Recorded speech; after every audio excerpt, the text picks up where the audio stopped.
Aso tofio wa yaso te tasi o le proklame Tamaoaiga Ola o loo whapenana whailoa ai le tautua tamalii o alo fo matama whanawa Samoa ia laha tau bisinisi o loo ngarurue ai. Ele ngata I New Zealand hea whapena fo I Samoa ia ma niso vahenga langi whiwhila nei taimo le tai au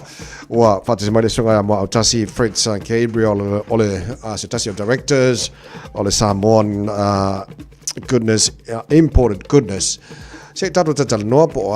ia o loa o lo whaina latu o mai Samoa ia mo le atunu o mo le sirfia o fia fo o whata wai o vaenga o mana leo la tatala noa I nei fo I taimo le tai au na sunga mo au tasi a Fritz Gabriel whafte tele mo le taimo le nei tai au ma alo lava ia le soifua manuia. Whatalo whatu I lau sunga tawai me se fo ia le office nei e tai nani fo ile mamalo le tato tunu Samoa lo whaafonga mai fo pa anga masani lava le tato radio Samoa me se fo ile a fio Samoa ya tunu e fia whaafonga mai I nuna radio Samoa talo fa lava o la le toi e se leo le ona nei tai ai fo yo topa ia o to mamalo ia la nunu o tuia fatini o to sala ia e nei tai au ia vi ile tuo o la vanoa fa auro ma le office sili nei. Malo waftaino sunga ma o tasi nei fo I tai au fau. Ia, le leo le ata tala noa, e le tulango, e le tautua Samoa na imported goodness. O le company, o le mawol tele o tatu o loa o mai le tatu company, a mai Samoa, na sunga ma o tasi. Ia, whaftaimo whafsili. Ia, o le o nangal na le company le nei le Samoa imported goodness. O le au mai le o tatu o loa mai Samoa. O loa lava ie fia lava ie le tele mamalo le tatu atunu. Ia. Ia, e pe o le o nangal na le tamu whai e toi fo le nei company vai tau amatamata nei taimi. Ia e o le tūlana le na. E la mai ngau matatu o loa ia mai Samoa. Lei mo tasi o la tala noa o loa umai mai Samoa en e sau noa o uma tatu o lo mai le tatu company nei mai Samoa fa mo.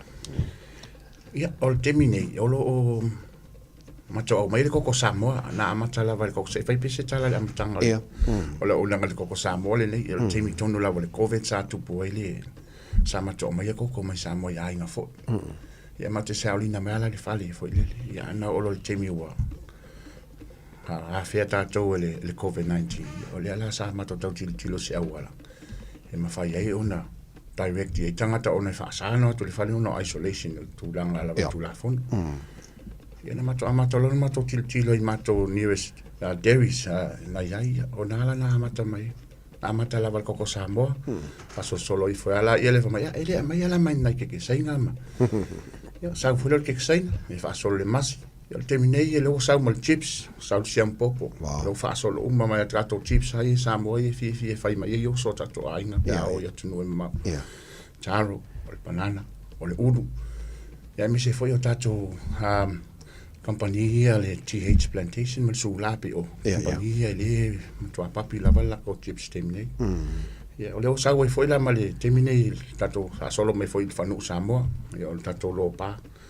o nai mea lava fi te tangata ia taimi ia fa solo foi semco ia fa so alui foi tato lo sa mo tato salu ona termine ia wa tele vale mana o tangata ia tu lava te vis mo fesili me le fa ele ba ngali pe fa ina mai ia wa sa mo tato ia lava mana ia sa tawanga ia male la o tau no me mal tato frozen taro termine yes ngai malo. So, tau no mai la tatu o lo pena sa noi tono New Zealand o yesi to fale o lo nei New Zealand po o lo to fantu te lo fale o lo ai vanga se o Auckland nei ma New Zealand fa mo ne mountains. O terminate to vai over male se fulu o over male iva ma ya outlets o terminate. Ma iva outlets le terminate. O le biggest lava outlet o out west o le Samoa I le Taste of Samoa le the Island Food Shop I Henderson ia ma I mangeli o le si le Island Food Shop I Mangui ia o mato falolo o iai fo I takanini protesta o ia stato devina ia foi mato falolo la lo no mata mana ia o Wellington ia super safe nai vai no mata na ia ia mai si lava falolo ia i tono lo ia foi mai na tofa ka oni hanga o lo tam fai pe eso e benisio falolo e in kalisit ka ko product ia but o tele lava tato tanga to lo lango ma o atu falolo nei ia ma au mai le feedback o nisi mea o lo mana o iai. Mānei. Ala lei, so tātou Wellington au tō whaafonga mai wale, e whaafonga mai le tino iso se vaenga o New Zealand, so staff on the naked opel tātou po kalame, ia Wellington wainu ia mata nai la tala tātou ia tau o lo mau mai, o lo maia, e tātou community Samoan imported goodness, le sunga mau tasi Fritz Gabriel, whapena fo imuli anga tele, si atua Gabriel, le lei, o le ne sau noa a ia nisi foi outlets en whaiona whaasua il tātou o loa, au ia nisi whaafonga mai, fai na lau mai a foi la sunga fa mone matas o le ala o lo fa pe o ia tato Facebook o lo ia e ma fai na vala au mai ai mo tangata o lo hafa o fia mo le va no e ia o lo ia fo tato numero telefoni e vala ina mai ai fo si tai na va tu la ia le oli malo faftai mo tasi lele ole vaenga fa mal tato po kala nei tai mo tasi Fritz Gabriel o lo tele na whamanatu o foi o lo whamanatu foi le whionga le konsula o tātou malo i New Zealand i lea tunu o le latu whaatawina o tātou o loa mai Samoa te lei o lona sao i le ngata o le whai whaatoanga latu o lo ngausia tātou o loa i Samoa e whapena foi le Tamaoaiga o le tātou malo ia sa o le lei o le tamwhainga le ai al kampanili nei ia pi tau o toi foi nisi foi kampanili o tamwhainga le amai no tato coaching ya waso so ani tato tangata ya wa ele ngata na o tato falolo ya no si o loi Samoa ya le tele si o loi ya ni o tato tangata fo hi o lo fa town market e ma uta fa la wala lo tam failava ya o lo tam failava ya faili mo le safety mo tangata uma e pe tu langa la le tam fai fo i tato o le tu langa fo la ya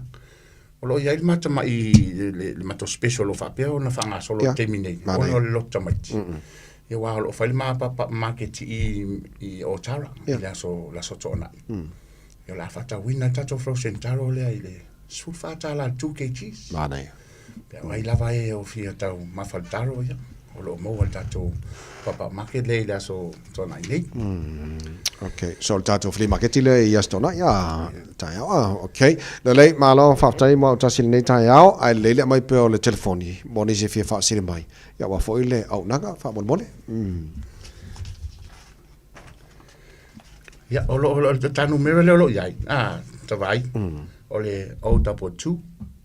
062 1450 o lua o no lua tasi fali ma o ia okay o le telefoni na mai tasi alta telefoni o lua o no lua ia tasi fali ma o ia alta to email o le SIG ia auckland@gmail.com Samoa imported goodness